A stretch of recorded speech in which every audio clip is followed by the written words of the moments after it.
Tingnan natin ang ating ulam. Yun. Pangmalakasang nilaga mga idol. Yun. Mga kabady. Sabaw-sabaw tayo. Wala eh. Laging umuulan, malamig. Kaya sabaw tayo ng madaming sabaw. Pag mga tag-ulan na ganito ay kainaman ng mga ganitong ulam mga kabady. Mga nilaga na may mga gulay-gulay mga kabady. Yun o.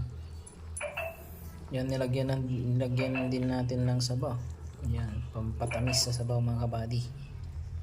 Yan, tapos may patatas at ito yung yan, paanang baboy yan mga kabady.